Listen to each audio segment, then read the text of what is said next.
નમસ્કાર, GSTV news જોઈ રહ્યા છો આપ। હું છું માનસી। લોકસભા 2024 એક્ઝિટ પોલના જે આંકડા સામે આવ્યા છે, આખરે કેટલા એક્ઝિટ સાબિત થશે તેના ઉપર આપણે નજર કરવાની છે। એક્ઝિટ પોલના જે આંકડા આવ્યા છે, દર વખતે આપણે જોયું છે કે લોકસભા ચૂંટણી પૂરી થયા પછી જે સર્વે થતું હોય છે અને એક્ઝિટ પોલના જે આંકડા સામે આવ્યા છે તે કેટલા એક્ઝેક્ટ સાબિત થાય છે।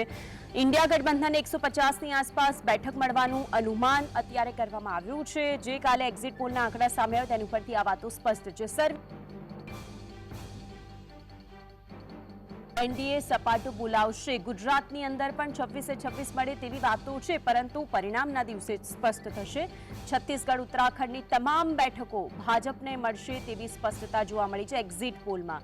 એક્ઝિટ પોલ પ્રમાણે યુપીમાં ફરી એક વખત વડાપ્રધાન મોદી અને યોગીનો જાદુ ચાલશે। એક્ઝિટ પોલની અંદર બિહારમાં એનડીએને નુકસાનનું અનુમાન છે, એટલે કે 10 જેટલી બેઠકો છે તે ઘટી શકે છે, પરંતુ ઓવરઓલ અહીંયા પણ બીજેપી લોકસભા ચૂંટણી પૂરી થઈ 5 એક્ઝિટ પોલમાં એનડીએને પ્રચંડ બહુમતી મળતી જોવા મળી રહી છે અને ઇન્ડિયા ગઠબંધનને 150ની આસપાસ બેઠક મળવાનું અનુમાન છે।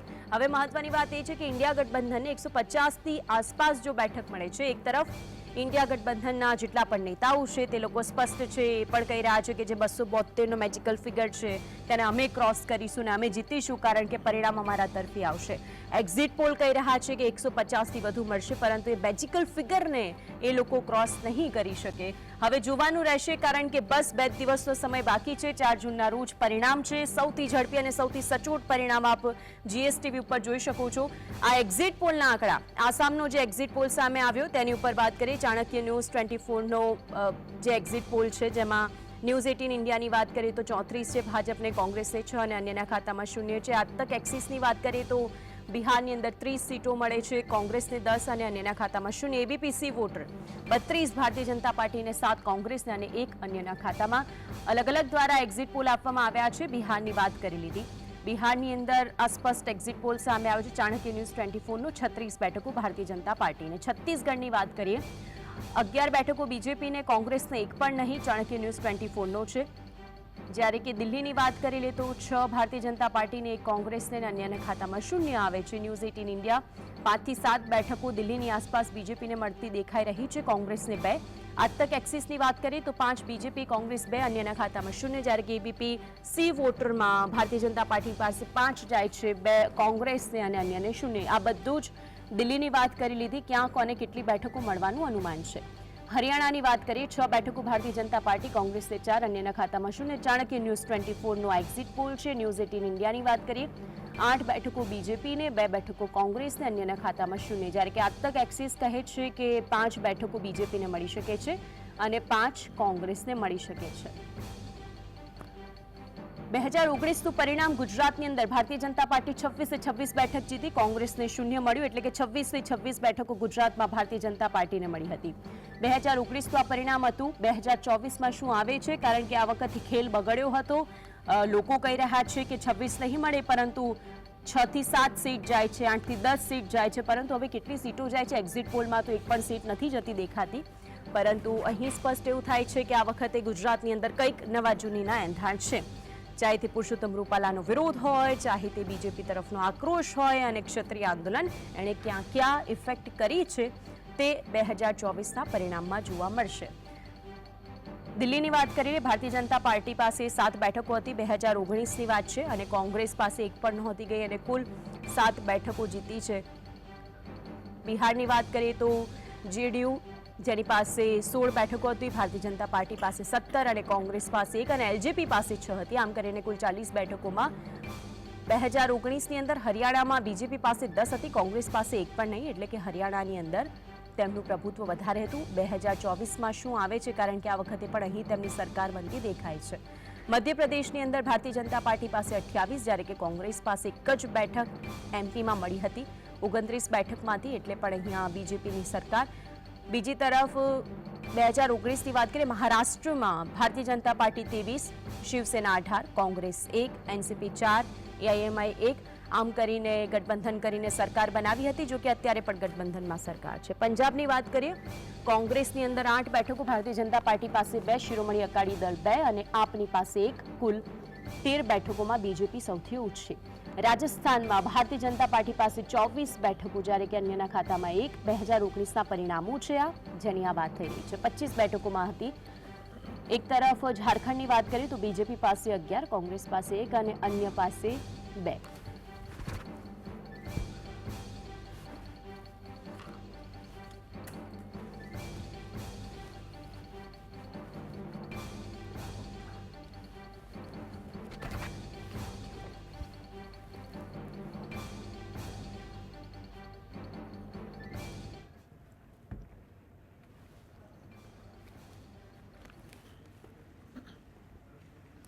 તો આખરે જે રીતે એક્ઝિટ પોલના આંકડા સામે આવ્યા 2019ના પરિણામની વાત કરી, 2024ના પરિણામ પર થોડી ઘણી સામ્યતા છે, પરંતુ અનેક જગ્યાએ બીજેપી વધારે મજબૂત 2019 કરતા જોવા મળી છે. આજ અંગે ચર્ચા કરવા માટે આપણી સાથે જીએસટીવી સ્ટુડિયોમાં ઉપસ્થિત છે સિનિયર પત્રકાર અને રાજકીય વિશ્લેષક નરેન્દ્રસિંહ જાદવ, સિનિયર પત્રકાર અને રાજકીય વિશ્લેષક દિલીપ પટેલ આપણી સાથે જોડાયા છે, સુધીર રાવલ આપણી સાથે જોડાયા છે અને જીતુ પટેલ, બંને સિનિયર પત્રકાર અને રાજકીય વિશ્લેષક છે. આપ તમામનું સ્વાગત છે જીએસટીવીની અંદર.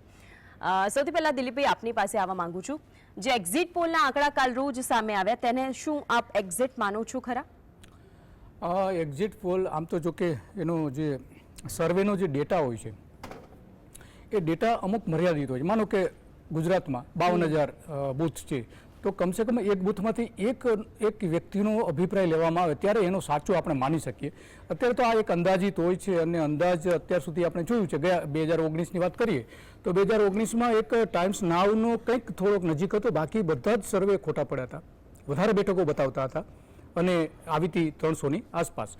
તો આપણે આ એક્ઝિટ પોલ છે એને ખરેખર સાચા માની શકાય નહીં, માત્ર એક અંદાજ માની શકાય. અને અંદાજ કેટલા? એનો જે સર્વેનો જે ફિગર હોય છે, જે સર્વે કરવામાં આવતો હોય છે, લોકોને મતદારોને મથકમાંથી મત આપીને બહાર નીકળતા મતદારો લોકોને પૂછીને જે અભિપ્રાય મેળવવામાં આવે છે એનું બહુ નજીવી સંખ્યા હોય છે. એના ડેટા તો આ લોકો મોટાભાગે જાહેર નથી કરતા, કેટલા ડેટાના આધારે એમણે સર્વે કરેલો છે.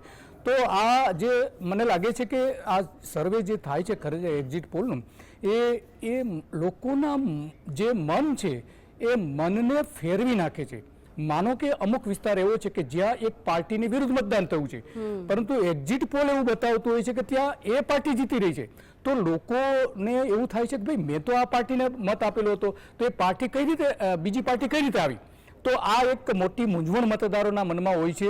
ખરેખર તો ચૂંટણી પંચે એક્ઝિટ પોલ ઉપર મનાઈ કરી દેવી જોઈએ, કારણ કે એનો જોઈએ છે કે મોટાભાગના સાચા નથી પડતા અને સાચા પડવા કરતાં પણ લોકોની જે માનસિક અસર કરે છે એ અસર બહુ ખરાબ હોય છે.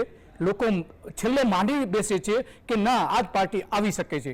તો આ પ્રકારનું જે પ્રભુત્વ ઊભું કરવામાં આવે છે એ ખરેખર ખોટું છે. અને જ્યારે લોકો ઈવીએમ ઉપર શંકા કરતા હોય છે ત્યારે તો આ એક્ઝિટ પોલ ન જોવા જોઈએ. હું પોતે પણ સ્પષ્ટપણે માનું છું કે બેલેટથી મતદાન થવું જોઈએ અને જે એક્ઝિટ પોલ બતાવવામાં આવે છે એ તો બિલકુલ ન થવા જોઈએ. જી, એટલે ટૂંકમાં દિલીપભાઈ જે હાઈપ ક્રિએટ થાય છે, હાઈપ વખતે એવું જેટલા પણ મતદારો મત આપવા નહીં ગયા એમને એવું થાય કે સારું થયું કે હું મત આપવા નથી ગયો, મેં તો આપ્યો કે ના આપ્યો, પરંતુ સરકાર તો તેની જ બનવાની છે કે જે અત્યારે એક્ઝિટ પોલની અંદર આંકડા સામે આવ્યા છે ને એ કદાચ એ મૂંઝવણ દૂર થવી જરૂરી છે. ખૂબ સારી રીતે આપે વાતનો ઉલ્લેખ કર્યો. નરેન્દ્રસિંહ આપની પાસે આવું છું. મતદાન ઘટ્યું ત્યારે 6માંથી 4 વખત સરકાર બદલાઈ ગઈ. શું આ વખતે ભારતીય જનતા પાર્ટીને નુકસાન પહોંચશે ખરું? કારણ કે આંકડા તો સ્પષ્ટપણે તેમના જ ખાતામાં જોવા મળી રહ્યા છે. જે મતદાન ઘટ્યું છે, પરંતુ જે રીતે એક્ઝિટ પોલમાં જે આંકડાઓ સામે આવ્યા છે તેમાં તો ભાજપ અને એનડીએને બેઠકો વધતી જોવા મળી રહી છે, એટલે કે વિરોધાભાસ ચોક્કસ છે. જે દિલીપભાઈએ વાત કરી કે જે સર્વે પર પ્રતિબંધ મુકાવવો જોઈએ એક્ઝિટ પોલ ઉપર, યાદ કરાવો કે 1998માં આ મુદ્દો સુપ્રીમ સુધી પહોંચ્યો હતો અને કેટલીક એજન્સીઓએ જે આ મામલે ચૂંટણી પંચ સામે પણ જે વાંધો ઉઠાવ્યો હતો, કારણ કે ચૂંટણી પંચે એ વખતે થોડાક સમય માટે આ એક્ઝિટ પોલ ઉપર પ્રતિબંધ મૂક્યો હતો. એટલા માટે જસ્ટ આ ઉલ્લેખ કરી દઉં કે પછી ત્યારબાદ પાછો સુપ્રીમ કોર્ટે અને જે સ્ટે હતો તે હટાવી લઈને પાછું એક્ઝિટ પોલની પ્રથા આપણે ત્યાં ચૂંટણી વખતે ચાલુ થઈ ગઈ. ખેર, પરંતુ આ વખતે જે એક્ઝિટ પોલ આવ્યા છે તે કદાચ જે ઓવરઓલ જે માહોલ આપણને જોવા મળતો હતો સમગ્ર ભારતમાં, એવું લાગતું હતું કે ઉત્તર ભારતમાં, નોર્થ ઇસ્ટમાં જે સાથે જ અમુક જે રાજ્યો છે, યુપી છે કે પછી મધ્યપ્રદેશ છે, છત્તીસગઢ છે, ત્યાં ભાજપની બેઠકો, એનડીએની બેઠકો થોડી ઓછી થશે ગત વખત કરતા. પરંતુ આ વખતે હા બિલકુલ ગુજરાતમાં પણ લગભગ 2 કે 3 બેઠકો ઓછી થશે તેવું લાગતું હતું. પરંતુ આ એક્ઝિટ પોલ છે, પવનની દિશા કઈ તરફ છે તે આપણને જાણી શકાય. એક્ઝિટ તો જ્યારે રિઝલ્ટ આવે ત્યારે જ ખબર પડે. પરંતુ જ્યાં સુધી સર્વેની જ્યાં સુધી વાત છે ને, 3 બાબતો તેમાં મહત્વની છે અને તેમાં દરેક જે એજન્સીઓએ, દરેક જે સર્વે કરનાર જે પણ સંસ્થાઓ છે તેમણે કેવા પ્રકારે ધ્યાન રાખ્યું છે, કારણ કે સેમ્પલ સાઇઝ મહત્વની છે. કેટલા લોકો સુધી, ધારો કે એક લોકસભા હોય તો દરેક વિધાનસભા સુધી પહોંચ્યા છે કે કેમ, કેટલા વધુમાં વધુ લોકો સુધી પહોંચ્યા છે, 10,000 છે લોકો સુધીનો સેમ્પલ સર્વે કર્યો કે ભાઈ 50,000 કે પછી લાખ, 5 લાખ, 10 લાખ, એ મેઇન વસ્તુ છે. ઉપરાંત સવાલોની તટસ્થતા પણ એટલી જ જરૂરી છે, તો જ સર્વે સચોટ આવે. અને આ સાથે જ જે સર્વેની રેન્જ છે, રેન્જ કેટલા વિસ્તાર સુધીની છે તે પણ મહત્વનું છે. એટલે કે આ તમામ બાબતો, આ તમામ પાસા ધ્યાન રાખે છે આ તમામ જે સર્વે આપણે જોવા મળ્યા. હકીકતમાં અગાઉ પણ ઘણા બધા જે એક્ઝિટ પોલ ખોટા પણ પડ્યા છે અને આજે આ વખતે એટલે કે તમામ એજન્સીઓ એકતરફી જ, એટલે કે લગભગ 320થી લઈને 400 સુધીની બે બેઠકો એનડીએને દર્શાવી રહી છે. હવે બીજી તરફ જો એવું જ હોય તો આપણે માની લેવાનું કે ફરીથી એક વખત મોદી લહેર સમગ્ર દેશમાં છે. જો 350, 370, 75 જેટલી બેઠકો જો મળે તો મોદી લહેર છે તેવું, મોદી લહેર યથાવત છે તેવું માની લેવું.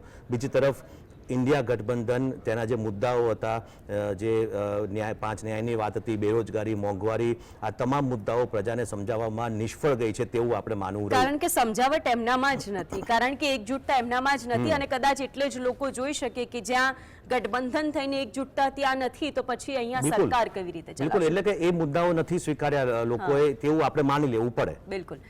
સુધીરભાઈ, આપની પાસે આવું છું.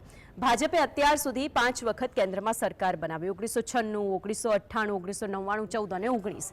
હવે આ બધાની વચ્ચે 2024માં આપને શું અંતર લાગી રહ્યું છે, શું ફેર દેખાઈ રહ્યું છે એક્ઝિટ પોલના આંકડાને જોઈને? હું વ્યક્તિગત રીતે માનું છું કે આ એક્ઝિટ પોલના જે આંકડાઓ છે ને એની સાથે હું જરાય સંબંધ નથી.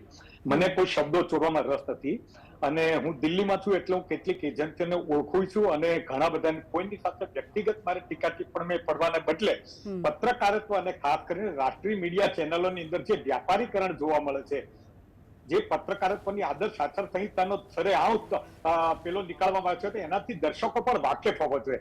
આપણે આપણા ક્ષેત્રની અંદર જે ઉણપો છે એ દર્શકોને પણ છેતરવાનું બંધ કરવું જોઈએ. આ જે આંકડાઓ આવ્યા છે, અમને સારું કીધું કે અગાઉ પણ આંકડાઓ ખોટા પડે છે. એક્ઝિટ પોલ એક વિજ્ઞાન છે, એ વાત સાચી છે, પણ એની અંદર તમે પારદર્શિતા એમાં પણ મહત્વની છે. જ્યારે આપણે ચૂંટણી પંચ પાસે પણ એવો જો આપણે બંધારણમાં આપણે અપેક્ષા રાખતા હોઈએ કે દરેકે દરેક ખાલી ટકાવારીની કયા આંકડા કયા બૂથ પર કેટલું છે નેટ ઉપર હોવું જોઈએ, તો એવી જ પારદર્શિતાનો આગ્રહ આ એક્ઝિટ પોલ એજન્સીઓને માટે પણ અહીંયા તો સુધીરભાઈ ટકાવારી મતદાનની પણ એક દિવસ પછી બીજા દિવસે જો તો ઘટી ગઈ હોય કાં તો વધી ગઈ હોય, એ પણ આપના ખ્યાલમાં છે. તમે મારા વિષયને વચ્ચે નહીં તોડો. તમે આવું બીજો પ્રશ્ન કરી દેજો તો આમાં લિંક તૂટી જાય છે. તમે કહેતો હોય તો હું અટકાવી દઈશ, વાંધો નહીં. તો તમે જ્યારે તમારા કેટલા સેમ્પલ છે, કયા વર્ગના લોકોને તમે એપ્રોચ કર્યો છે, કેટલી બેઠકોમાં ગયા છો, એની જે આખી મેથોડોલોજી છે એ એડપ્ટ કરી છે, એ પણ એજન્સી બતાવતી નથી. બીજું જે બતાવે છે એની અંદર પણ કેટલું જે બધું પોલમ પોલ ચાલે છે એ મારા તમારા જેવા મીડિયાના લોકોને વધારે ખબર છે, એટલે દર્શકોને છેતરાવાનું બંધ કરવું જોઈએ. આ આંકડાઓ અમસ્તા પણ સાચા નથી પડવાના અને જો પડે તો આમાં ગાલવેલ છે એ સાબિત થાય એ ત્યાં સુધી. એટલા માટે કે જે હમણાં કીધું મિત્ર કે ભાઈ દાખલા તરીકે જો આ પરિણામમાં પણ આ રિફ્લેક્ટ થાય તો આપણે એવું માનવું પડે કે મોદી લહેર છે. મોદી લહેર 110% આ દેશમાં નથી. આપણે બધા લોકો ડેરા મૂંગા નથી. 140 કરોડની લોકોની અંદર લોકો જાણે છે કે આ વખતે કોઈ પણ લહેર નથી. અને બીજું, ચૂંટણી પંચ જરાય મુક્ત અને ન્યાયી ચૂંટણી કરવામાં આ વખત પારદર્શક નથી. એટલે જો સાચીને પણ 4 જૂને આવા આંકડા આવે તો સમજી લેવું પડે કે મુક્ત અને ન્યાયી ચૂંટણી નથી થઈ. અને જો તમારે જનાદેશનું અર્થઘટન કરવું હોય, જનાદેશનું અર્થઘટન જો કરવાનું હોય અને આ જ આંકડા આવે તો એનો મતલબ એવો થાય કે શું કે આપણા દેશના કોઈ પણ વડાપ્રધાન હોય આવી રીતની ભાષા વાપરે પર્વતોમાં, એ આપણા ભારતીય સંસ્કૃતિની પ્રજાને મંજૂર છે? શું દાખલા તરીકે મોંઘવારી અને બેરોજગારી કોઈ નથી એવું આપણે માની લેવાનું? શું આપણે એવું બધું માની લેવાનું કે મંદિર મસ્જિદની નામે અથવા હિન્દુ મુસલમાનના પોલરાઇઝેશનની રાજનીતિ તરફ જ આપણો દેશ આગળ વધી રહ્યો છે? આવું પરિસ્થિતિ જ નથી. આપણી ભારતીય સંસ્કૃતિ, સ્વામી વિવેકાનંદે કીધું કે અમે દરેક ધર્મને માનીએ, સાચા માનીએ છીએ. એટલે આ બધી રાજકારણની અંદરનો જે ધર્મની વાત ચાલે છે અને ચૂંટણીની સભાઓમાં જે જોવા મળે છે અને વાસ્તવિકતા, એટલે હું એ કહેવા માંગુ છું કે વાસ્તવિકતા અને ચૂંટણી પંચના આંકડાઓ આ એક્ઝિટ પોલ તો બિલકુલ ખારીજ કરું છું. આને કરતા જુદાઈ આવે તો પણ ખારીજ કરું છું, કારણ કે એ એક્ઝિટ પોલનું જે પોલમ પોલ છે એ મને ઘણી ખબર છે અને હું કોઈ પણ ટીકા ટિપ્પણ કરવા માંગતો ઓકે નથી. સુધીરભાઈ, એક પેટર્ન છે કે જેના ઉપરથી આ વખતે હવે તમામ સિનિયર પત્રકારો આપણી સાથે, જે રાજકીય વિશ્લેષકો, આ બધા જ અમારી જોડે છો, એટલે દરેકને મારે એ પ્રશ્ન પૂછવો છે, ખાસ કરીને આપણે ગુજરાતની વાત કરીએ. ગુજરાતની અંદર આપના મતે શું લાગે છે, કેટલી સીટો આવશે, કેવો આંકડો જોવા મળશે, કોના ફાળે કેટલી સીટો જશે? પહેલા ગુજરાત ઉપર આપણે દરેકનું ઓપિનિયન લઈ લઈએ. આપના મતે શું છે, આપ શું માનો છો? મને પૂછો છો ને? જી, આપને મને એવું લાગે છે કે 3 થી 4 બેઠકો 78% 7 થી 8 સીટો ઉપર આ વખત ખરેખર ખૂબ સારી ટક્કર છે અને કોંગ્રેસે પ્રમાણમાં ઉમેદવારો સારા ઉતાર્યા છે. ભારતીય જનતા પક્ષથી લોકો પ્રજા પ્રેમથી હોય એવું જરા પણ વાતાવરણ નથી. 25 વર્ષની પ્રજાની અંદર ખૂબ ત્રસ્ત પ્રજા છે. એ વાત સાચી છે કે એ લોકોનું સંગઠન, એ લોકોની જે નીતિ રીતિ, એ લોકોને જે અનએથિકલ પ્રેક્ટિસિસ, એમાં એ આગળ છે. એટલે છતાંય સંગઠન હજી કોંગ્રેસનું નબળું છે. પણ આ વખતે 7 થી 8 સીટો પર ખૂબ સારી ટક્કર છે. મને એવું લાગે છે કે સાબરકાંઠા, પછી બનાસકાંઠા, આણંદ અને ઇવન જામનગરની બેઠક પણ એમની જાય એવી છે. બાકી અમરેલી થી માંડીને 2 થી 3 બેઠકો એવી છે કે જેમાં ખૂબ કાટાઈ ટક્કર છે. પણ છતાંય મને એવું લાગે છે જો ફેર ઇલેક્શન થાય, મારી વાત એક જ છે, જો મુક્ત અને ન્યાયી ચૂંટણી થાય તો આ દેશમાં ભારતીય જનતા પક્ષને 242 થી 245 ની બેઠક વચ્ચે જ મળે અને ગુજરાતની અંદર 3 થી 4 એટલે આપના મતે 5 થી 6 બેઠકો બેઠકો આ વખતે સુધીરભાઈ જઈ શકે એવી આપના મતે લાગી રહી. જીતુભાઈ, આપના મતે શું લાગે છે, ગુજરાતની અંદર સ્થિતિ શું રહેશે? 26 બાદ એક તો સુરતની બિનહરીફ ગણેલો, તે સિવાય આપને શું લાગે છે 25 બેઠકમાંથી કઈ કઈ બેઠકો ગુમાવી શકે છે? ચોક્કસ જે એક્ઝિટ પોલ આવે છે એમાં તો 26 બતાવે છે અને આપણે ચર્ચા હાલ તો માનસે એક્ઝિટ પોલની કરીએ છીએ.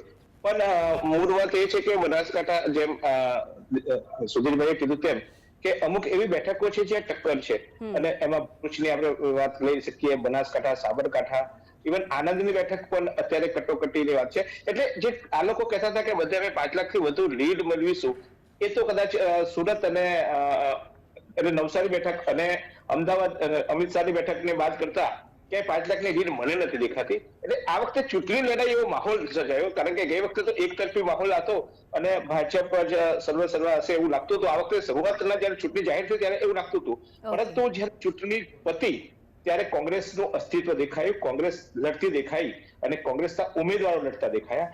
એટલે એવું લાગે છે કદાચ, કારણ કે મતદારોને તો આપણે હાલ અત્યારે તો પ્રયાસ રાખેલ છે કે 4મી તારીખે જ કરીએ, પણ જે એક્ઝિટ પોલ થયા છે, એક્ઝિટ પોલમાં કદાચ એવું થયું હોય કે આ એક્ઝિટ પોલ કદાચ જો શહેરી વિસ્તારમાં જ સર્વે થયા હોય, ગ્રામીણ વિસ્તારમાં અંદરના કારણે ટચ ન થયા, તો સૌથી વધારે મતદાન ગ્રામીણ વિસ્તારમાં થયું છે. અને કહેવાય છે કે જે બેઠકો પર ટક્કર હતી ત્યાં ગ્રામીણ વિસ્તારમાં જ કોંગ્રેસ તરફથી લહેર વધારે હતી. એટલે અર્બન એરિયાને છોડતા બાકીના એરિયામાં જો કદાચ એક્ઝિટ પોલ ત્યાં સુધી ના પહોંચ્યું હોય ગામડાઓના ખૂણે, એટલે એજન્સીઓ, કારણ કે એજન્સીઓ, એટલે આપના મતે 2 થી 3 બેઠકો એવી છે કે ગુજરાતની અંદર ભારતીય જનતા પાર્ટી ગુમાવી શકે, જે સપાટું બોલાવવાની વાત થાય છે આ વખતે નહીં થાય. બિલકુલ, આપની પાસે આવું છું નરેન્દ્રસિંહ, આપને શું લાગે છે આ વખતે ગુજરાતની અંદર સ્થિતિ? મને લગભગ 2 બેઠકો આણંદ અને બનાસકાંઠા, એ 2 બેઠકો ઉપર વધારે એટલે કોંગ્રેસ એ બેઠકો મેળવી શકે તેવી શક્યતા છે, કારણ કે ફાઇટ ત્યાં જોરદાર હતી અને જો પહેલી બેઠક જો જીતશે તો આણંદની બેઠક એ કોંગ્રેસ જીતી શકે એવું લાગે છે. ચોક્કસ અન્ય જે બેઠકો પર ફાઇટ ચોક્કસ હતી, સાબરકાંઠા હોય કે પછી આ તરફ વલસાડમાં પણ ઇવન એવી ફાઇટ હતી. આ તરફ તમે જોવા જાઓ તો અન્ય જે વિસ્તારો છે જેમ કે જામનગરમાં પણ એવી ફાઇટ આપણને જોવા મળી. ઇવન અમરેલીમાં પણ થોડી ફાઇટ એટલા માટે જોવા મળી કે ત્યાં ભાજપનું સંગઠન પણ અંદરખાને નારાજ હતું. એ આશાએ કોંગ્રેસને હતી, પરંતુ ઓવરઓલ 2 બેઠકો કહી શકાય કે જે કોંગ્રેસને મળી શકે. એટલા માટે બીજું વસ્તુ એ કે જે રીતે ક્ષત્રિય આંદોલનની અસર થશે અને તેની લાભ કોંગ્રેસને થશે તેવું કોંગ્રેસ માને છે. પરંતુ જે સરસાઈ હતી ને તે સરસાઈ કાપીને જીત મેળવી શકે તેટલી શક્યતાઓ ઓછી છે. ચોક્કસ ક્ષત્રિય આંદોલનમાં મત વિરુદ્ધમાં ગયા છે ભાજપની, પરંતુ તે જે મોટી સરસાઈ 3 લાખ, 4 લાખ, 5 લાખની જે ગત ટર્મમાં હતી તેને ક્રોસ કરીને તે જીતી શકે તેવી શક્યતા ઓછી છે. સરસાઈ ચોક્કસ બધામાં ઘટવાની છે, પરંતુ લગભગ 1 કે 2 બેઠક કોંગ્રેસ મેળવી શકે તેવું હાલ મને લાગી રહ્યું છે. ઓકે, આપના મતે 2 બેઠક લાગી રહી છે કે ગુજરાતની અંદર 2 બેઠકો જશે? દિલીપભાઈ, આપનું શું માનવું છે? જો આપણે જે રીતે મતદાનનું એનાલિસિસ કરીએ, વિધાનસભાની ચૂંટણીના જે આપણે મતદાન જે થયું હતું એનું એનાલિસિસ કરીએ, કયા પાર્ટીને કેટલા મત મળેલા છે એ, અને ઉમેદવારો પ્રત્યે લોકોનો આ વખતે રેલીમાં કેટલા પ્રમાણમાં આવ્યા હતા, એના પ્રત્યેનો કેવો અહોભાવ છે, એને કઈ રીતનું જોઈ રહ્યા છે મતદારો, આ બધાને જો જોઈએ તો મારી દ્રષ્ટિએ 7 બેઠકો એવી હતી કે જ્યાં ખરેખર કાંટાની ટક્કર હતી. આ વખતે પહેલી વખત જોવા, જે 2019માં પણ જોવા નહોતું મળ્યું. એટલા માટે કે કોંગ્રેસમાં મોટા વિવાદો નહોતા, આમ આદમી પાર્ટીમાં કોઈ વિવાદો નહોતા ઉમેદવારોના સંદર્ભમાં, પરંતુ ભારતીય જનતા પાર્ટીની 11 બેઠકો એવી હતી કે જ્યાં વિરોધ હતો, વિવાદ હતા અને ઉમેદવારો બદલવા પડ્યા હતા. પહેલી વખત આવું થયું છે.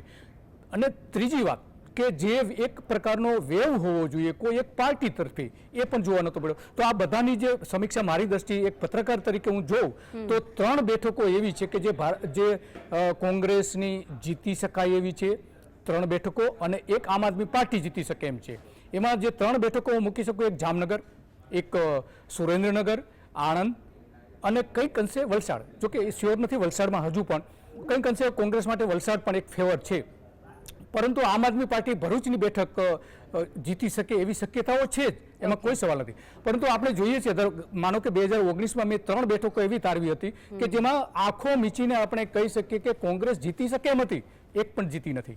આ વખતે પણ એવું હું માનું છું કે આ 3 બેઠકો જે છે અને એક આમ આદમી પાર્ટીની, તો આ બેઠકો કદાચ કોંગ્રેસ જીતી જાય, પરંતુ આપણે પરિણામોમાં જોઈશું કે 25 બેઠકો એક જ તરફી હશે.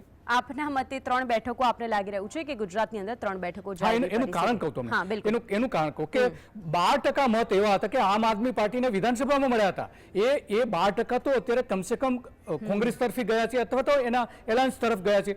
તો આ 12%નો જે મોટો ફરક આવી રહ્યો છે એના કારણે વધારે શક્યતાઓ ઊભી થઈ છે. બિલકુલ. હું એક એમાં એડ કરું કે જે ભાજપને ગત વખતે લગભગ 63% જેટલા મત મળ્યા હતા, દિલીપભાઈ કદાચ ખ્યાલ છે આપને, 63% જેવા મત ઓવરઓલ ગુજરાતમાં મળ્યા હતા. આ વખતે મતદાન ઓછું થયું છે, લગભગ 60% જેટલા મત, એટલે 3 થી 4% જેટલા ઓછા, કદાચ 3% જેવા ઓછા મળ્યા છે. આમ છતાં પણ જો એક્ઝિટ પોલમાં જો ભાજપ તમામ બેઠકો જીતતી એવું બતાવે છે, થોડુંક આપણને થોડુંક કંઈક વધારે હોય એવું મારું માનવું છે. અને એટલે જ આપણે દરેક સીટની વાત કરીએ એટલે ટૂંકમાં આપણે વાત કરીશું. બિહારની વાત કરી લઈએ. સુધીરભાઈ, આપની પાસે આવજો. બિહારનું ચિત્ર કેવું લાગી રહ્યું છે આપને? બિહારમાં કેટલી સીટ જઈ શકે છે ને બિહારમાં શું લાગે છે આપને? બિહારની અંદર અગેન હું કહું છું કે હું સર્વેના આંકડા પર જો મારું એસેસમેન્ટ, આપનું જ મત. હાજી જે જનતા દળ યુનાઇટેડ, જે નીતિશ કુમારે 3-4 વાર પાટલી બદલી, એટલે એની જે વિશ્વસનીયતા આખી ધૂળમાં મળી ગઈ છે, ત્યાર પછી ત્યાંના વોટર એક વસ્તુ નક્કી કરી છે કે નીતિશ કુમારના નેતૃત્વમાં બિહારનું કોઈ ભાવિ નથી. બીજું, ત્યાં તેજસ્વી જેવા યુવાને જે રીતના આખું લોક સમર્થન એને મળી રહ્યું છે અને કોંગ્રેસની સાથે જોડાણ કર્યા પછી રાષ્ટ્રીય જનતા દળ અને કોંગ્રેસ પછી જે સ્વયંભૂ જન જુવાળ છે એ સત્તાની અંદર બેઠેલા ભારતીય જનતા પક્ષ અને જનતા દળ યુનાઇટેડ કરતા બહુ વધારે નેચરલ છે, જેને કહેવાય આ બાજુ પ્રોજેક્ટેડ છે, આ બધું નેચરલ છે. એટલે ગઈ વખતની પરિસ્થિતિની અંદર અત્યારના કરતા ભારતીય જનતા પક્ષ અને જનતા દળ યુનાઇટેડ ને ફટકો પડે એમ છે, પણ ત્યાં આગળ પરિસ્થિતિ 50% રહેશે, કારણ કે ત્યાં આગળ બહુમતી મળી જાય એવું નથી. કારણ કે ઘણી વખત એવું હોય છે રાજ્ય વિધાનસભાની ચૂંટણીની અંદર જે માઇન્ડસેટ હોય છે વોટરોનો અને કેન્દ્રની ચૂંટણીમાં વોટરોનો માઇન્ડસેટ જુદો હોય છે, એ ફરક હોય છે. એ ફરક હોવાથી બંનેને 50% મળી શકે બેઠકો, એવું મારું અનુમાન છે. પણ નરેન્દ્ર મોદીની જ્યાં સુધી વિશ્વસનીયતાનો સવાલ છે, લોકપ્રિયતાનો સવાલ છે, એમણે 1.25 લાખ કરોડના પેકેજની વાત કરી હતી. એ તેજસ્વી યાદવે અને કોંગ્રેસ પાર્ટીએ એ લોકોને ગણીને જે યાદ કેટલી, સુધીરભાઈ એક પ્રશ્ન, 40 માંથી કેટલી મળી શકે છે? મેં તમને કીધું 50% સીટની બંને પક્ષ. વિધાનસભામાં જે અલગ ચિત્ર દેખાય છે આ વખતે લોકસભામાં કંઈક બિહારના મતદારોનો મિજાજ અલગ જોવા મળે. બિલકુલ, આપ જોડાયેલા રહેશો તમામ અમારી સાથે. તો જે રીતે સિનિયર પત્રકારો, રાજકીય વિશ્લેષકો પોતાનું મત જણાવી રહ્યા છે કે આ વખતની જે અલગ જગ્યાએથી બેઠકો છે, જે એક્ઝિટ પોલના આંકડા શું કહી રહ્યા છે, પરંતુ તેમના ખુદના મતે શું આંકડા આવી શકે છે, કઈ કઈ બેઠકો ગુમાવી શકે છે, એ આપના સમક્ષ મૂકી રહ્યા છે. હાલ રોકાઈશું એક વિરામ માટે. આપ જોતા રહો GSTV.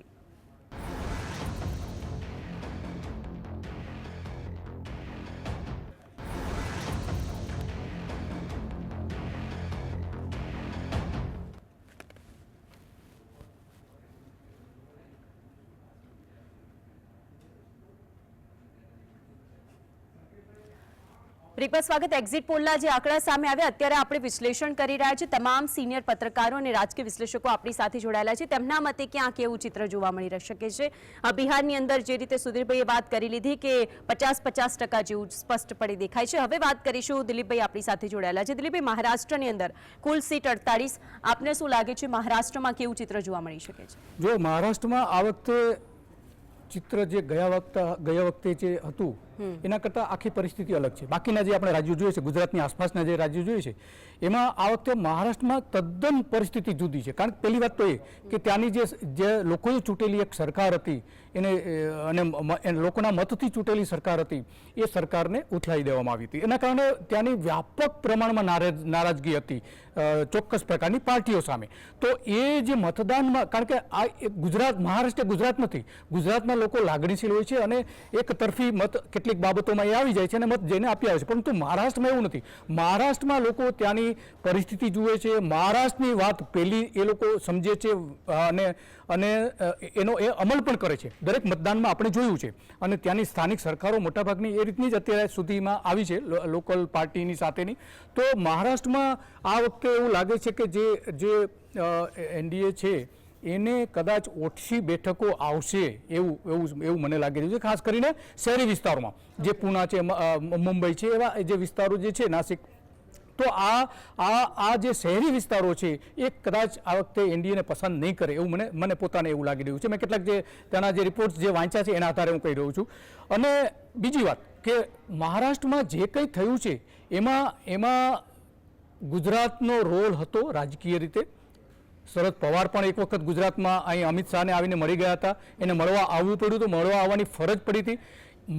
મહારાષ્ટ્રથી ધારાસભ્યોને લાવીને સુરતમાં લાવવામાં આવ્યા હતા. તો આ બધી જે ઘટનાઓ છે મહારાષ્ટ્રમાં જે કંઈ બની હતી એ સીધું એની સાથે લિંક થયું છે. એટલા માટે મને એવું લાગી રહ્યું છે કે મહારાષ્ટ્રમાં આ વખતે એનડીએને પૂરતી બેઠકો નહીં મળે. ઓકે, ઠીક છે. એટલે એ ચિત્ર કદાચ અહીં બદલાઈ શકે છે તેવું આપના મતે લાગે છે કે પૂરતી બેઠકો તો નહીં મળે, ઓછો આંક સામે આવી શકે છે. જીતુભાઈ, આપની પાસે આવું છું. પંજાબમાં શું લાગી રહ્યું છે?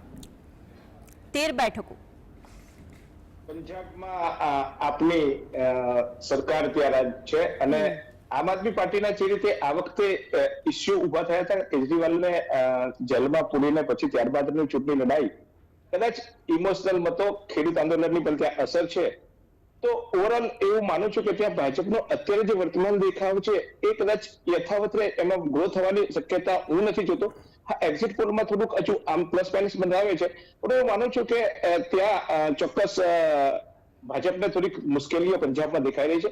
અનેક એવા મુદ્દાઓ હતા કે જે મુદ્દાઓને લઈને પંજાબમાં કદાચ સારો માહોલ બનાવવાની કોશિશ થઈ શકતી, પણ આમ આદમી પાર્ટીની ત્યાંની સરકાર, સ્થાનિક સરકાર અને સાથે સાથે જે ખેડૂત આંદોલનના મુદ્દાઓ હરિયાણા અને પંજાબને જે અસર કરતા હતા અને છેવટે સુધી એ બંધ થાય, આંદોલન સમાપન થાય, પાછું ખેડૂત નેતાઓ જ એને જે ઉગ્રતાથી સાથે વાત કરતા હતા, એ જોતા એવું લાગે છે કે આ પંજાબમાં ભાજપને થોડીક તકલીફ પડવાની છે.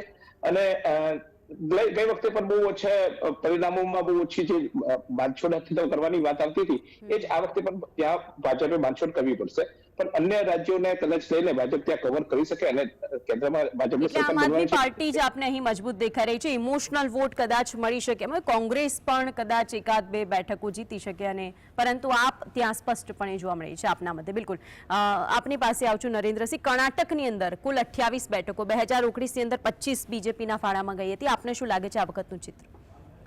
કર્ણાટકમાં આ વખતે જે રીતે માહોલ બન્યો હતો અને ત્યારબાદ જે પ્રજ્વલાનો જે કાંડ સામે આવ્યો, તે પહેલાં કેટલાક ભાગોમાં વિસ્તારોમાં ચૂંટણી થઈ ચૂકી હતી, ત્યારબાદ પણ થઈ. તેની અસર કદાચ એનડીએ માટે, કારણ કે જે ગઠબંધન હતું જેડીએસ સાથે, તેની અસર કદાચ એનડીએના આ ગઠબંધન ઉપર થાય તેવી શક્યતાઓ પૂરેપૂરી હતી. આમ છતાં પણ કર્ણાટકમાં જે એક્ઝિટ પોલમાં આપણને જોવા મળ્યું છે કે તેમાં લગભગ ગત વખત જેટલી જ પરિસ્થિતિ, જે સીટો છે તે જાળવી રાખે તેવું એક્ઝિટ પોલ દર્શાવે છે. તે કદાચ હું માનું છું ત્યાં સુધી ગત વખત કરતાં બેઠકો ઓછી થાય તેવું માહોલ લાગી રહ્યો છે. એટલે કે કર્ણાટકમાં જે નુકસાન થોડું જે થાય એનડીએને તેવું ચોક્કસ લાગી રહ્યું છે. હવે એક્ઝિટ પોલમાં તો તેમાં યથાવત સ્થિતિ છે તેવું દર્શાવે છે આંકડા, હવે જોવાનું રહેશે. પરંતુ અન્ય જે 4 રાજ્યો છે દક્ષિણના, તેમાં ભાજપ થોડું બેઠકો ગેઇન કરે તેવું એક માહોલ બન્યો હતો, કારણ કે અમિત શાહ અને નરેન્દ્ર મોદીએ જે દક્ષિણાયન જે સાઉથમાંથી જે તેમને વધુ બેઠકો મેળવવાનો એક લક્ષ્યાંક હતો તે ક્યાંક ને ક્યાંક તેમાં સફળ થતા હોય તેવું થોડા અંશે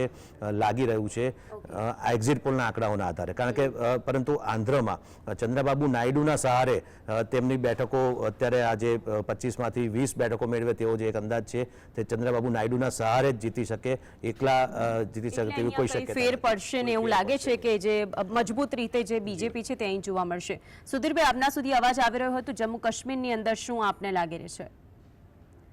લાગે છે તેમની સાથે અત્યારે સંપર્ક નથી સધાઈ રહ્યો. જમ્મુ કાશ્મીરને લઈને આપની પાસે આવું છું દિલીપભાઈ, શું લાગે છે કુલ 5 સીટ ઉપર? 5 સીટમાં એક તો ત્યાં પહેલી વાત એ છે કે 370 કલમ જે રદ કરી એનો આખા દેશમાં પ્રચાર કર્યો ભાજપે આ બીજી વખત સતત, છતાં પણ ત્યાં ભારતીય જનતા પાર્ટીના એક પણ ઉમેદવાર નથી કાશ્મીરમાં. તો આ કેમ એને આ પ્રકારની વ્યૂહરચના બનાવી એ હજુ લોકો એમને એટલે પાર્ટી તરફથી તો કોઈ જાહેરાત કરવામાં આવી નથી, એટલે મેં કમસે કમ ક્યાંય વાંચ્યું નથી, જે ન્યૂઝ જે રિફર કરતા હોય છે એમાં મેં ક્યાંય વાંચેલું નથી.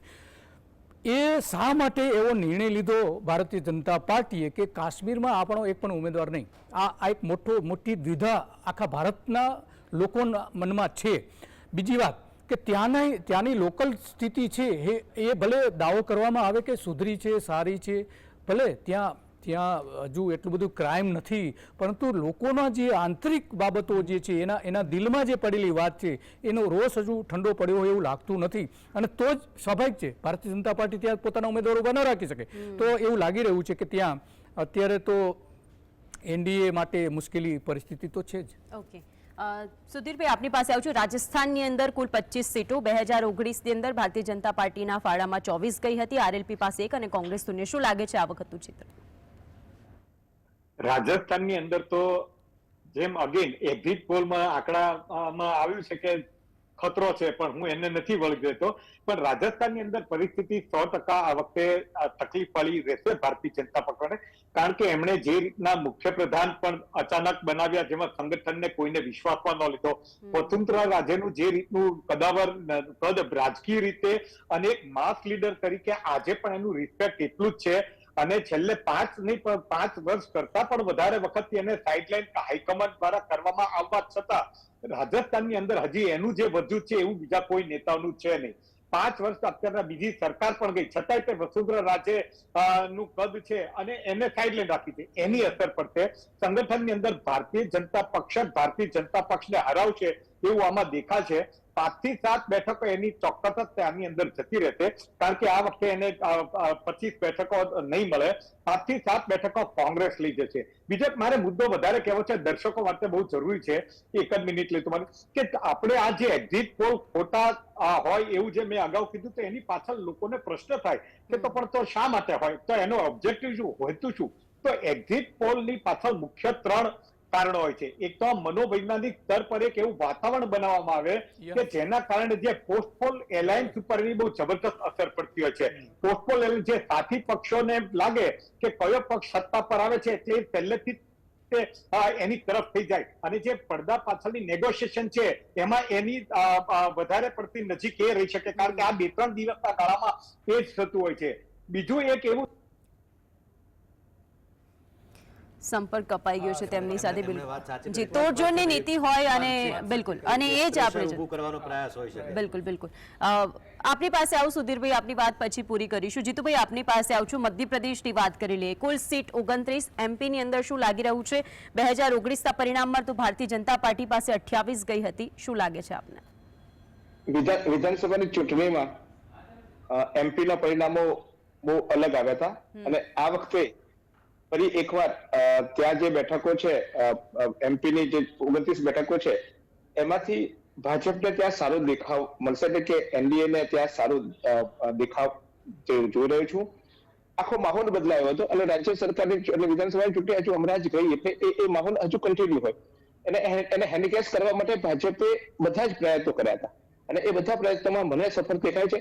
તેમ છતાંય ત્યાં કોંગ્રેસ સાવ અસ્તિત્વ વગરની નહીં રહે, એટલે કે જે ઇન્ડિયાનું આખું ગઠબંધન છે એને ત્યાં ખાતું તો ખુલશે, અને ત્યાં એ લોકો જાળવી રાખશે પોતાની જે અસ્તિત્વ છે તે.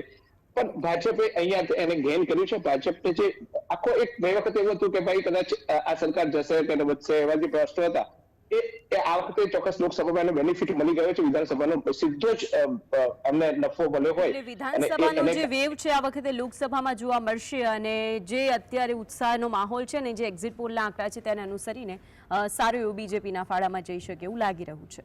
ઓકે, નરેન્દ્રસિંહ આપની પાસે આવું છું. દિલ્હીની વાત કરીએ, કુલ 7 સીટ છે. 2019ના પરિણામ આપણી સમક્ષ હતા. ભારતીય જનતા પાર્ટી સાથે ક્લીન સ્વીપ કરી હતી. આ વખતે શું લાગે છે? ઘણા બધા ફેક્ટર દિલ્હીની અંદર ઇફેક્ટેડ રહ્યા. બિલકુલ, દિલ્હીમાં ઘણા બધા ફેક્ટર. દિલ્હીમાં આ વખતે આમ સાદી ભાષામાં કહીએ તો અડધ એટલે કે 50-50 બેઠકો થાય. એટલે કે ભાજપ પાસેથી સાથે જીતી હતી તેમાંથી લગભગ 3 બેઠકો રહે એવું માહોલ બન્યો હતો. પરંતુ એક્ઝિટ પોલ તો અલગ આંકડા કહી રહ્યા છે. તમામ બેઠકો ફરીથી દિલ્હીમાં લગભગ મોટાભાગના એક્ઝિટ પોલમાં ભાજપ એનડીએ લઈ શકે તેવી શક્યતાઓ જોવાઈ રહી છે. પરંતુ કેજરીવાલનું જ્યાં સુધી ફેક્ટર છે, કેજરીવાલ જેલમાંથી બહાર આવ્યા અને ત્યારબાદ દિલ્હીમાં થોડી અસર એટલે કે ભાજપની અગેન્સ્ટમાં થોડી અસર આપણને જોવા મળી હતી, જે માહોલ એમાં દેખાયો હતો. પરંતુ એક્ઝિટ પોલમાં તેવો કંઈ સામે આવ્યું નથી તેવા આંકડા આપણને દર્શાવી રહ્યા છે. પરંતુ દિલ્હીમાં 50-50 જેવી પરિસ્થિતિ 4-3 કે 3-4 એ રીતે થઈ શકે તેવું મને લાગી રહ્યું છે. પરંતુ મહત્વની વાત એ કે હમણાં સુધીરભાઈએ પણ વાત કરી કે આજે એક્ઝિટ પોલ જે પહેલાં જે રીતે આપવામાં આવે છે આનાથી તમે જોશો કે આવતીકાલે શેર માર્કેટ ખુલશે એટલે ઉછાળા સાથે ખુલવાનું છે, કારણ કે ફરીથી એનડીએ સરકાર બની રહી છે તેવો માહોલ બની ગયો છે. તેમણે બહુ સાચી વાત કરી કે તોડજોડ માટેની પણ જે સમય મર્યાદા જે ટાઈમ છે તે અત્યારથી મળી રહે, એક પ્રેશર બનાવવાનો ચોક્કસ પ્રયાસ હોય છે. અને મધ્યપ્રદેશની આપણે વાત કરી, વિધાનસભામાં લગભગ એક્ઝિટ પોલ ખોટા પડ્યા હતા. દિલીપભાઈ, કદાચ હું સાચો હોઉં ત્યાં સુધી મધ્યપ્રદેશમાં વિધાનસભા વખતે એક્ઝિટ પોલ ખોટા પડ્યા હતા. એટલે કે એક્ઝિટ પોલના આધારે માત્ર એક માનસિક દબાણ, એક પ્રેશર ઊભું કરવાનો પ્રયાસ હોય તેવું જ છે. બિલકુલ, ખૂબ સાચી વાત કરી. Exit poll is not exit poll. Yes. It's everything is illusion. એને આપણે ભ્રમણામાં અને જે લોકોને રાજકીય પક્ષોને તોડજોડની નીતિ કરવી એમના માટે એક સમય આપી દીધો છે કે આપને જે અહીંયા આપી દીધા છે આંકડા આપ જોઈ શકો છો. આપની પાસે આવું છું. દિલીપભાઈ, ઉત્તરાખંડની વાત કરીએ. ઉત્તરાખંડની અંદર કુલ સીટ 5 છે. આ વખતે શું લાગી રહ્યું છે? એક તરફ કોંગ્રેસ પાસે એવું કોઈ ચહેરો નથી, એક તરફ વડાપ્રધાન મોદીની કેદારનાથની યાત્રાઓ, ત્યાં ઘણી બધી યોજનાઓ, ચારધામ ઓલ વેધર રોડ હોય કે પછી ઋષિકેશ કર્ણપ્રયાગ રેલવે લાઇનની વાત હોય, એ બધી ઇશ્યુ ઇફેક્ટ કરી જશે આ વખતે? ના, બિલકુલ નહીં. મને લાગે છે કે ત્યાં જેટલી પણ બેઠકો છે એ એનડીએ લઈ જશે આ વખતે ઉત્તરાખંડમાં, કારણ કે એના તરફી વાતાવરણ પણ છે. ઉત્તરાખંડમાં બીજી વાત શું છે કે ત્યાં વિકાસના કામો એટલા બધા થયા છે કે સ્થાનિક લોકો એને આવકારી રહ્યા છે. જોકે જે નાના ગામડાઓ છે, ખાસ કરીને પર્વતીય વિસ્તારોમાંથી, ત્યાંથી મોટા પ્રમાણમાં માઇગ્રેશન થયું છે અને હજારો ગામડાઓ ખાલી થયા છે. એની સામે કોઈ પેલું નથી. પરંતુ આ વખતે એવું લાગી રહ્યું છે કે ત્યાં એનડીએ તમામ બેઠકો લઈ જશે. જીતુભાઈ, હરિયાણા માટે શું લાગી રહ્યું છે? હરિયાણાની અંદર 10 સીટોમાંથી આ વખતે કેટલી ભારતીય જનતા પાર્ટીને મળી શકે એમ છે? ચોક્કસ 4 થી 6 બેઠકો મળે એવી શક્યતા અત્યારે એક્ઝિટ પોલમાં આપણને બતાવવામાં આવી છે. પણ હરિયાણા પણ મેં કીધું તેમ કે પંજાબ અને હરિયાણા આ બંને એપી સેન્ટરો હતા ખેડૂત આંદોલનના. અને જ્યારથી વિધાનસભાની ચૂંટણીની શરૂઆત થઈ અન્ય રાજ્યોમાં, ત્યારે પણ આ અસર અન્ય વિસ્તારો એટલે ખાસ ઉત્તર પ્રદેશ આમાં થશે એવી શક્યતા જોવાતી હતી. લોકસભાની આ જ પેટર્ન જે પંજાબ માટે વાત કરી, એક સેમ પેટર્ન અહીંયા હરિયાણાની પણ દેખાય છે. અને એટલે 4 થી 6 સીટ પૂરતું એનડીએને કદાચ આમાં મળશે અને બાકીની બેઠકો ત્યાં ચોક્કસ કોંગ્રેસ અને અન્યના ફાળે જવાની શક્યતાઓ જોઈ રહ્યો છું. અનેક મુદ્દાઓ એવા હતા હરિયાણાના પણ કે જેને લઈને, કારણ કે સ્થાનિક રાજકારણ, ભ્રષ્ટાચારના આક્ષેપો અને અન્ય બીજી બાબતો પણ મુદ્દાઓ એવા ચાલતા હતા, તેમ છતાં હરિયાણામાં કદાચ કોંગ્રેસ અને અન્ય જે એના સાથી પક્ષો છે એ, કારણ કે ત્યાં સ્થાનિક જે પક્ષો છે એનું વર્ચસ્વ પણ બહુ છે, એટલે ભાજપને ત્યાં થોડીક અત્યારે તકલીફ પડશે, એનડીએને તકલીફ પડવાની છે. પણ 4 થી 6 બેઠકો હું જોઉં છું. ઓકે, હિમાચલ પ્રદેશ માટે સુધીરભાઈ શું લાગી રહ્યું છે? 4 બેઠકો. હિમાચલ પ્રદેશમાં તો ઘણું બધું થઈ ગયું. એમાં ધારાસભ્યોનો વળવો હોય કે પછી મુખ્યમંત્રી સુખવિંદરસિંહ સુક્ખુની વાત હોય, શું લાગે છે આપને? સુધીરભાઈ.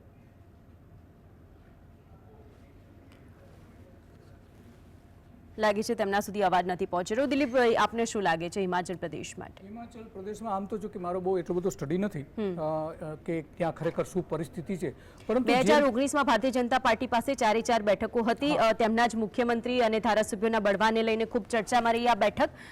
એટલે આપને શું લાગે છે ગત વર્ષનું પરિણામ 4 આ વખતે ક્લીન સ્વીપ સાથે આવી જશે? જો કાશ્મીરને બાદ કરતા હિમાલયના જે રાજ્યો છે 4 રાજ્યો કાશ્મીરને બાદ કરતા, તો એમાં એકંદરે ભારતીય જનતા પાર્ટીનું સારું પ્રભુત્વ દેખાયું છે, મને દેખાયું છે. જે રીતે ન્યૂઝપેપર્સના મેં એને સ્ટડી કર્યું છે એના આધારે હું કર્યું છે, જે સમાચારો મેં જોયા છે એના આધારે હું કર્યું છું. મારો કોઈ એક્સપિરિયન્સ નથી એમાં, પરંતુ જે પર્વતીય પ્રદેશો ખાસ કરીને હિમાલયના જે છે ત્યાં ભાજપ આ વખતે દેખાવ સારો કરી શકે છે એવું મને લાગે છે. એટલે હિમાચલમાં કદાચ એનો પ્રભાવ હોઈ શકે છે એવું મને લાગે છે. બિલકુલ. સુધીરભાઈ જોડાઈ ગયા છે. સુધીરભાઈ, પશ્ચિમ બંગાળ માટે શું લાગે છે? 42 સીટો પર 2019ની અંદર ટીએમસી ને 22, બીજેપી ને 18, કોંગ્રેસને 2. આ વખતે શું આ પરિણામો બદલાઈ શકે એમ છે?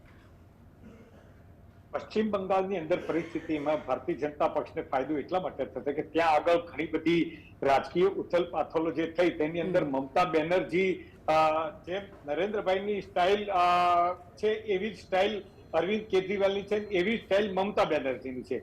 એના કારણે લોકોનો વિરોધ પણ ત્યાં આગળ છે. ત્યાં સંદેશ ખલીના જે ઘટનાઓ બની એમાં તો ભારતીય જનતા પક્ષની ષડયંત્ર ને એ બધા એક્સપોઝ થયા, એટલે એ સહાનુભૂતિ ભારતીય જનતા પક્ષની વિરુદ્ધ ગઈ. પણ આમ છતાંય મમતા બેનર્જીની કમ્પેરિઝનની અંદર ભારતીય જનતા પક્ષનું સંગઠન એને આ વખતે ખૂબ સારું કામ કર્યું છે. મને એવું લાગે છે કે પશ્ચિમ બંગાળની અંદર ભારતીય જનતા પક્ષનો હાથ ઊંચો રહેશે, એને વધારે બેઠકો મળશે. ઓકે. નરેન્દ્રસિંહ, તમિલનાડુ માટે આપને શું લાગે છે? કુલ 39 બેઠકો છે તમિલનાડુમાં. 2019માં ડીએમકે પાસે 23 હતી, કોંગ્રેસ પાસે 8 હતી.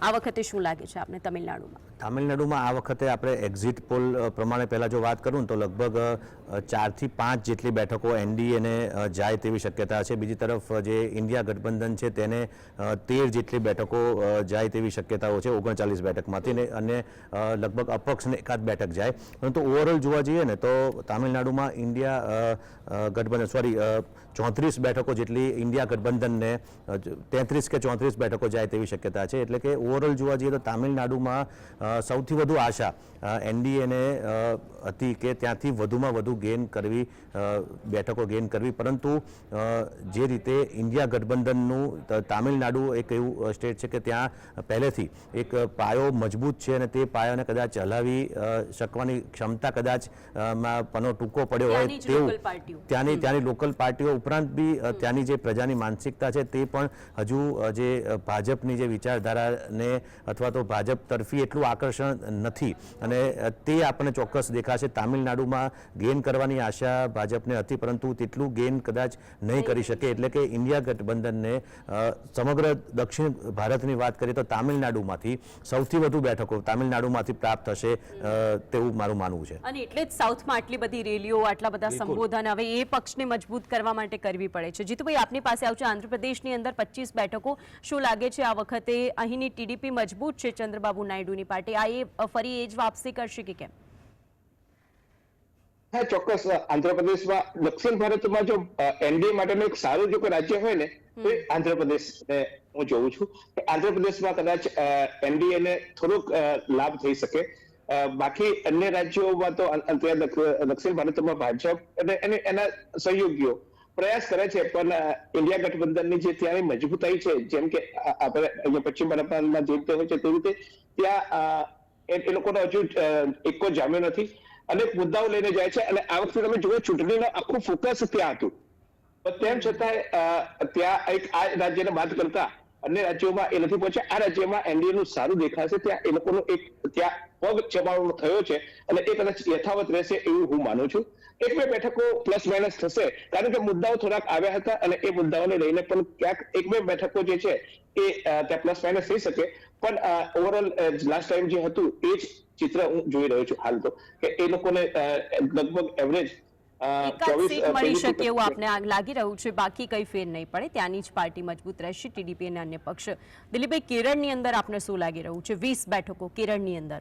એક પણ બેઠક ભારતીય જનતા પાર્ટીને 2019માં નહોતી મળી. કેરળમાં જે નરેન્દ્રસિંહે જે વાત કરી કે મોટાભાગે દક્ષિણ ભારતમાં છે, એ કંઈક અંશે આ વખતે એનડીએ દેખાવ કરશે. આગળની કમ્પેરિઝનમાં કંઈક સારો દેખાવ કરશે એવું લાગી રહ્યું પગ છે. જમાવાની વાત, જેમ હા, પશ્ચિમ પગ. બંગાળમાં 1 હા. સીટ, પછી 2 સીટ, પછી 12 સીટ આવી રીતે કરી, એવી જ રીતે. હા, 15 થી 20% સુધારો કરશે દક્ષિણ ભારતમાં એવું લાગી રહ્યું છે. તો એનો પ્રભાવ કદાચ આમાં આવશે. ઓકે, આપના મતે લાગે છે એમાં આવશે. ઓડિશાની અંદર નરેન્દ્રસિંહ શું લાગે છે આપને? 21 સીટ, એમાંથી બીજેપીના ફાળે 2019ના પરિણામમાં 8 સીટ ગઈ હતી. આ વખતે બીજેડી સારું એવું પરિણામ મળ્યું છે. બીજેડી જ આ વખતે મજબૂત લાગી રહી છે આપને કેરળની અંદર, ઓડિશાની અંદર? ઓડિશામાં આ વખતે કદાચ ભાજપ જે રાજ્યો છે નોર્થ ઇસ્ટના, ત્યાં કદાચ એટલે એ ઓવરઓલ જોવા જઈએ તો ઓડિશામાં ભાજપ આ વખતે વધુ સફળતા મળે, વધુ ગેઇન કરે તેવું લાગી રહ્યું છે. કારણ કે જે 21 બેઠકો છે તેમાંથી લગભગ 14 જેટલી બેઠકો કદાચ ભાજપ આ વખતે પ્રાપ્ત કરી શકે, ગત વખત કરતાં વધારે બેઠકો મળશે. જ્યારે બીજેડી પણ લગભગ 4-5 જેટલી બેઠકો એ પ્રાપ્ત કરી શકે. કારણ કે ઓડિશામાં જે વડાપ્રધાનથી લઈને ભાજપના જે નેતાઓએ પણ ત્યાં રેલી કરી છે અને રોડ શો પણ ત્યાં કર્યા છે. અને એક જે પ્રભાવ જે છે, જે ભાજપે પોતાનો એક પ્રભાવ જે ઊભો કરવાની કોશિશ ઓડિશામાં વધુ મહેનત પણ કરી છે, તેમાં કોઈ શક્યતા, તેમાં કોઈ બેમત નથી. અને એટલા માટે ઓડિશામાં આ વખતે ભાજપને ગેઇન થશે તેવું ચોક્કસ મારું માનવું છે. બેઠકો ગત વખત કરતાં વધશે. ઓકે, સુધીરભાઈ, ઝારખંડ માટે આપનું શું માનવું છે? ઝારખંડની અંદર 14 સીટોમાં ગત વખતના પરિણામમાં 11 ભારતીય જનતા પાર્ટીના ફાળે ગઈ હતી. શું લાગે છે આ પરિણામોમાં? ઝારખંડમાં એકચ્યુઅલી ગઈ વખતે 11 ભારતીય જનતા પક્ષને હતી ને 1 કોંગ્રેસને હતી. તો ત્યાર પર વિધાનસભાની અંદર ત્યાં આગળ હેમંત સોરેન છે ને, હેમંત સોરેનના વાઇફ કલ્પના સોરેને જે એમની જેલમાં મોકલ્યા, હેમંત સોરેને જેલમાં મોકલ્યા પછી જે મોરચો સંભાળ્યો છે, ત્યાર પછી એ આદિવાસીઓમાં એક નવી ચેતના જાગી છે. પણ મને એવું લાગે છે કે જ્યાં સુધી સંસદની બાબત છે ત્યાં આગળ એટલો બધો ફરક નહીં પડે. ઝારખંડની અંદર ભારતીય જનતા પક્ષની જે કઈ લીડ છે એ આ વખત ચાલુ જ રહેશે એવું લાગે છે. કારણ કે વિધાનસભાનું માઇન્ડસેટ તે વખતે પણ હતું, ત્યારે સંસદની અંદર એને મળ્યું હતું, એટલે પરિણામમાં બહુ ફરક નહીં પડે. બિલકુલ. જીતુભાઈ, આપના સુધી અવાજ પહોંચી રહ્યું છે મારું? હા, આસામ માટે શું લાગે છે આપને? 14 બેઠકો આસામની આ વખતે શું લાગે છે? ગત વખતે બીજેપીને 9 મળી હતી. શું આ વખતે વધારો થશે કે પછી કોંગ્રેસ પણ ગત વખતની જેમ વધી શકે છે અને અન્ય પક્ષ જોડાઈ શકે છે એવું? હા, આસામની જે મુદ્દાઓ છે એ આસામમાં પણ આ વખતે એનડીએ એ જોર માર્યું છે અને એનડીએ કદાચ એનું જે અસ્તિત્વ છે એ ટકાવીને 1-2 બેઠકોમાં ગ્રો કરી શકશે. પણ આસામના રાજ્યોની જે પરિસ્થિતિ હોય છે ત્યારે એ પરિસ્થિતિને લઈને ત્યાં આ વખતે બંને પક્ષોએ એક અલગ અલગ રીતે ત્યાં ચૂંટણી લડવાના પ્રયાસો કર્યા હતા. અલગ અલગ મુદ્દાઓની ચર્ચા કરી હતી. પણ તેમ છતાંય એનડીએને ત્યાં જે યથાવત સ્થિતિ છે એ જાળવી રાખવાના મારી દ્રષ્ટિએ વિચારું છું અને મારી દ્રષ્ટિએ પણ લાગે પણ છે. કારણ કે મારા 2-3 આસામી મિત્રો હતા, તેમને પણ મેં કીધું ત્યારે એક મોદી લહેર ત્યાં આસામમાં અત્યારે દેખાઈ રહી છે અને એનો પણ એમને ફાયદો એ ચોક્કસ લેશે. કારણ કે ધીમે ધીમે એ રાજ્યમાં હવે મોદી લહેરને ઘૂસવાનો પ્રયાસ થઈ રહ્યો છે, એટલે એ ચોક્કસ એનો પણ ફાયદો આસામમાં મળી રહેશે.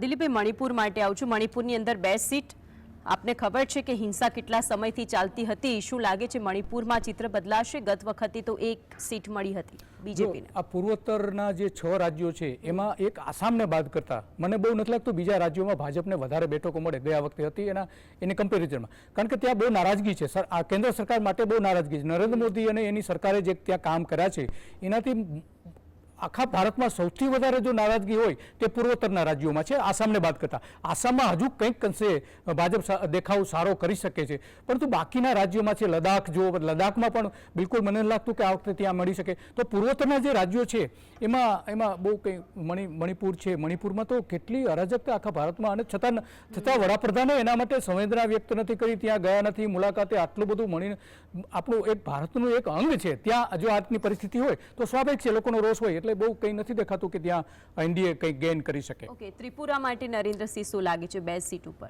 ગત વખતે બંને બીજેપી જીતી. બિલકુલ, જે રીતે દિલીપભાઈ વાત કરી, પૂર્વોત્તરે એ તરફ જે માહોલ જે છે એટલે એની અસર ચોક્કસ જોવા મળશે. એટલે કે ગત વખત કદાચ એ જ પરિસ્થિતિ જાળવી રાખે ત્રિપુરામાં તેવું લાગી રહ્યું છે. કોઈ ફાયદો નુકસાનની, ગત વખત જેટલી પરિસ્થિતિ કદાચ નુકસાન થાય પરંતુ ફાયદો થવાની શક્યતા ત્રિપુરામાં લાગતી નથી. ઓકે, સુધીરભાઈ, અરુણાચલ પ્રદેશની આ બેઠકો અંતિમ વાત કરી લે કે 2 સીટ છે, બીજેપી ગત વખતે બંને જીત્યો હતો. શું આ વખતે પણ બંને જીતી શકશે? એટલે આ તમે સેમ પૂર્વોત્તરના રાજ્યોની જ વાત કરો છો, જે આગળના આપણે જે પેનલિસ્ટો કીધું એ પ્રમાણે છે. પૂર્વોત્તરના રાજ્યોની અંદર મોટા ભાગે ભારતીય જનતા પક્ષ અને ખાસ કરીને વડાપ્રધાન નરેન્દ્ર મોદી બિલકુલ એટલે કે દરેક સિનિયર પત્રકાર જેટલા પણ હતા અને જે રાજકીય વિશ્લેષકો તેમના મતે તેમણે જણાવ્યું કે એક્ઝિટ પોલમાં જે આંકડાઓ બતાવી રહ્યા છે પરંતુ એમનું ખુદનું એનાલિસિસ તેઓ કહી રહ્યા છે કે આ એનાલિસિસની સાથે સાથે કેટલી જગ્યાએ બેઠકો જાય છે, કેટલી જગ્યાએ એવી બેઠકો છે કે જે ખરેખર એનડીએ ત્યાં ખૂબ મજબૂતાઈ સાથે ઊભું છે અને તે જ જીતશે. એટલે કે 2019ના પરિણામમાં કેટલીક જગ્યાએ એના એ જ પરિણામ આવશે જ્યારે કે કેટલીક જગ્યાએ બદલાઈ શકે છે. બિલકુલ આપ તમામ અમારી સાથે જોડાવા બદલ આપ તમામનો હા જી એક જ વાત બિલકુલ બિલકુલ આપણે અહીંયા જે ચર્ચા કરી આપણે 5 પત્રકારો ભેગા થઈને હા એ જે એક્ઝિટ પોલ છે એનાથી તદ્દન વિપરીત આવી છે. દક્ષિણ ભારતને બાદ કરતા દક્ષિણ ભારતમાં મોટાભાગે આપણે સહમત છીએ કે ત્યાં કદાચ પરિવર્તન થશે. તો આ એક્ઝિટ પોલ કઈ રીતે સાથે હોઈ શકે? જે ભારતના 5 ભાગ છે એમાંથી 4 ભાગમાં તો નબળું છે એનડીએ, તો કઈ રીતે આપણે માની શકીએ કે એક્ઝિટ પોલ સાચા છે? બિલકુલ અને એટલે જ આપણે જીએસટીવીએ ચર્ચા આપની સાથે એટલે જ કરી કે આપના મતે શું લાગે છે કે ખરેખર એક્ઝિટ પોલના આંકડા સાચા છે કે કેમ, પરંતુ આપણે ચર્ચા કરી તેમાં આપે જે કહ્યું એ પ્રમાણે નીચે બ્રેકિંગ પણ માર્યા કે આપના મતે તો આ બેઠકો જાય છે એમ લાગે છે. હવે તો 4 જૂને પરિણામ સામે આવશે કે જનતાએ શું મૂડ અને મિજાજ બતાવ્યું છે. બિલકુલ આપ તમામ અમારી સાથે જોવા તે બદલ આપ તમામનો આભાર. તો આ સાથે વિશેષમાં હાલ બસ આટલું જ. આપ જોતા રહો જીએસટીવી. નમસ્કાર.